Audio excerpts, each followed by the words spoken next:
Hey coaches, my name's Rick Stewart. I've been a high school coach for probably about 30 years and been a head coach for 16 years up there in Central California, Fresno, Bakersfield area. And I've been working with the folks at Glazier. I think they do a great job. I've been speaking for Glazier for, going on 10 years now. I go all over these clinics and get to meet coaches. And so the owner, the folks at Glazier asked me, because I'm an ex-jarhead, I was in the Marine Corps from 85 to 89, Semper Fi, hoorah. And they asked me to speak about the benefits of the Marine Corps and all these free resources the Marine Corps is offering the high school athlete. The first thing I want to talk to you guys coaches about is the Marine Corps has this leadership training. I went through it as a jarhead. You had to go through the training to be an NCO, what they call a non-commissioned officer. And they have the 14 traits that a leader should have. And they're really great things. And it's free. You just contact any of your local Marines in your area, the local recruiter that comes on your campus all the time, and you can get all this leadership training and really build it in. And I think the leadership, we're really big about culture right now, and I think leadership is where the culture starts, right? Leadership cannot come from one person. So you have to empower your teams. You need minions, you need your senior leaders, your junior leaders, because they're in the locker room. I'm going to tell you right now, you're going to have culture in your locker room. There will be culture in the locker room, and it's going to be good or bad culture. So if you're going to have culture no matter what, why not control that? So you've got to empower your kids to be leaders, and the Marine Corps gives you all that training. So a long time ago, I figured out that why do we make the mistake as high school coaches? We assume that the kids just, oh, you're a senior and this gene kicks in from your DNA and now you're a leader. Hey, Johnny, you're a senior. You should know better. How is he supposed to know better? Two weeks ago, he was a junior, okay? So I really go out of my way, and in the off season, I'm picking my leaders and some underclassmen, sophomores and juniors, and we're going Monday night, probably every other Monday night, January, February, March, and April. And I've got really concentrated. I go Monday night because I have to wait for wrestling and baseball or basketball practice to get done. And we have a leadership curriculum, and it ties right into all the stuff the Marine Corps provides for you. It's all the curriculum's done for you, and you just take them through that. And then as a team, my whole team needs to know about leadership, and we do that every Wednesday in the weight room. And so because I think if you teach this good leadership, then now you've got basically empowered some assistant coaches that can be out on your campus and being good leaders. So real quick, let me rattle off those 14 traits. The first trait is justice. The practice of being fair and consistent. Don't play favorites. So if you're going to have senior leaders, right, they can't just, oh, that's my buddy, and treat people different, right? You've got to be just and fair and consistent to be a good leader. That's the first trait. Dependability, right? As a coach, a father, whatever, you got to teach your kids and your seniors that you're going to, hey, I need to be able to count on you. And you're going to be fair, and you're going to be just, and I can count on you that you're going to do it right. You're always going to give your best effort. And so we got to be dependable. You're going to be where you're supposed to be. You're going to be on time, right? So a good leader is dependable.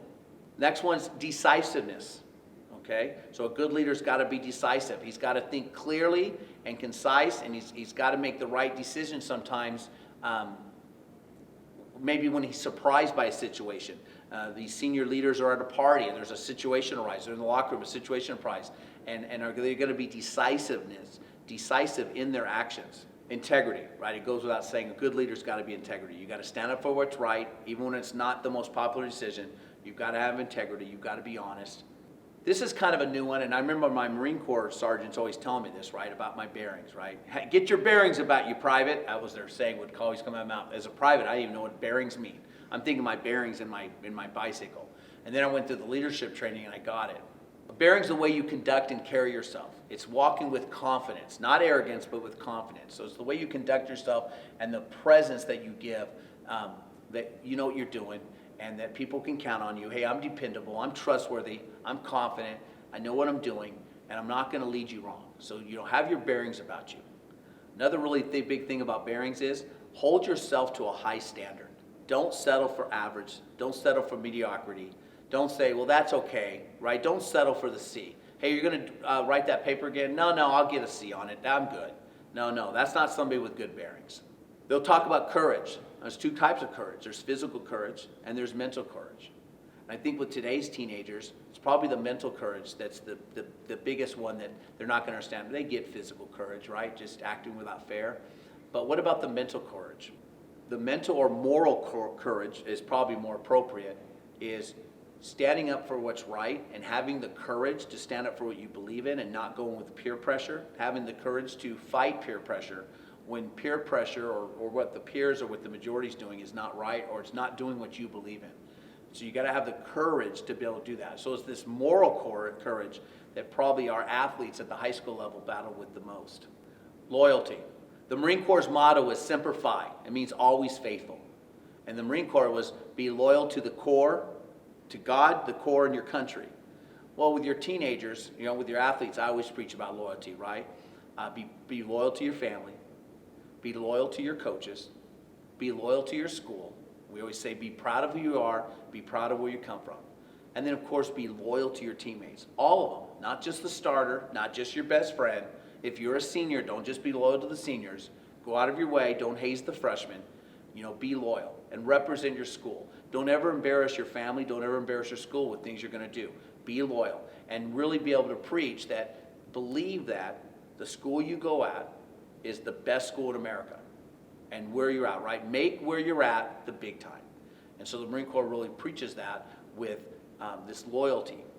One thing in my leadership academy is really understand the loyalty is not talking bad about coaches in the locker room when they've made a decision. Maybe you didn't agree with it.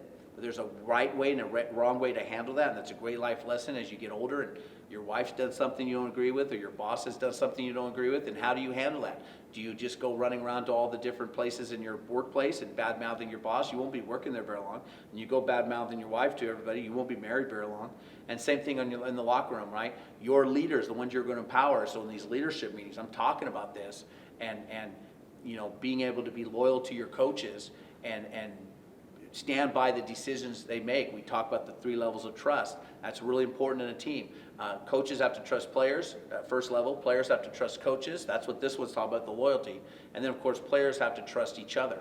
Anytime a decision's made, whether it came from a coach, a leader, the mic backer, the Falcon, whenever a decision's made, you're going to carry out the decision with full enthusiasm as if the decision was your own. And this is tough if you disagree with the decision. And we talk about in our leadership training, and the Marine Corps helps us with the training, is there is an arena and there is a right way to show a leader or talk to a leader about something you disagree with. Right? But it should be in private, behind closed doors. And sometimes, 16, 17-year-old kids don't get that. Especially social media, Facebook, Twitter, Instagram, they're just going to start blasting that stuff. And you gotta take your kids in and teach them that. And of course, that's what I'm talking about, where the Marine Corps helps you do that. Judgment, thinking about things clearly, calmly, making good decisions, right? Having good judgment, especially having good judgment in a situation that's you've not been in before and still be able to use that good judgment. Good leaders have good judgment.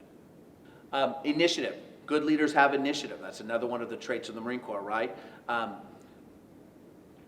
Figuring out that there's a job that has to be done and getting it done without being told. Taking action without orders. Do your job no matter what. Man, how does that not carry over to any sport, especially football? Do your job no matter what. Don't worry about others. Do your job no matter what. Tact. When I learned this in the Marine Corps, that's just the golden rule, tact. Treat people calmly, fairly, politely. Treat others as you want to be treated yourself, right? Just follow the golden rule. That's tact, okay? And so you got to, that's another trait you would teach your leaders going through this. Enthusiasm. A good leader is always enthusiastic. Even about some of the things on the football team or in the workplace, you're going to even be enthusiastic about things you don't want to do. Sprinting, up downs, 6 a.m. weight training. Good leaders still show up with enthusiasm. Even though deep down they'd like to still be in bed. They would rather not run sprints and rather do up downs either. But you show them with that enthusiasm because enthusiasm is contagious. Unselfishness. Not worrying about who gives the credit. Give credit when it's due. Do your job even though maybe nobody notices. It comes back to that initiative. It comes back to character, right? Character is what you do when nobody's looking. So having that unselfishness, right? Great leaders are unselfish. Great leaders will just do things for other people without ever being thanked. Knowledge. Well, as a football team, right, we want to have the knowledge, right? People go to the leader when they have questions. You've got the young kids come in the locker room, and they're going to go to the seniors or the juniors, the ones you've empowered, just like they go to the coaches when they have questions about fundraising or about a play or about a strategy or about a schedule. And they know that if they go to the leader, they're always going to get the right answer, right? So they know confidently, if I go to a leader, the leader has the knowledge, it's not going to steer me wrong. Endurance. Good leaders have endurance. It's both mental and physical stamina. The ability to withstand pain during hardship and stress. That's one of the great lessons football teaches when you're doing weight training and running sprints. When I hear endurance also, finishing every task to the best of your ability. Don't cut right to the weight room. A good leader, if he's told you to do 3 sets of 10, he does 3 sets of 10. He doesn't do 2 sets of 10 and then a set of 9. If I tell you to sprint 40 yards, you sprint 40, and you don't start jogging until you pass the 40, right? A bad leader or a bad teammate will start jogging at the 38-yard line and not be going full speed when they cross the 40-yard line. The good leaders are going to have that endurance and not be doing that. So coaches, all I'm going to wrap up with is don't assume that your players know leadership. Find some good leadership training. There's lots of places. There's John Maxwell. There's lots of good character counts. Bruce Brown. There's lots of great stuff. But the Marine Corps is providing all this for free. You got those 14 traits. It's pretty easy. Just spend 1 week on every trait and expand on it and make it personal for your program, for your school, and teach your kids what is a good leader. And then after that, make sure you empower your kids and make sure you're giving them some situations. I always put my leaders in charge of car washes, in charge of fundraising, in charge of grade checks, so they can practice these leadership traits in action. So I really think that here we're struggling for it, and you know, coaches know how to coach, but do they know how to train leaders? I mean, do they really know how to train leaders? And here the Marine Corps has got it all ready for you, and there's your traits, and you just hit 1 trait a week, whether it's in the weight room or you're just bringing the kids on Monday night, and teach your kids to lead. Don't assume they know how to lead.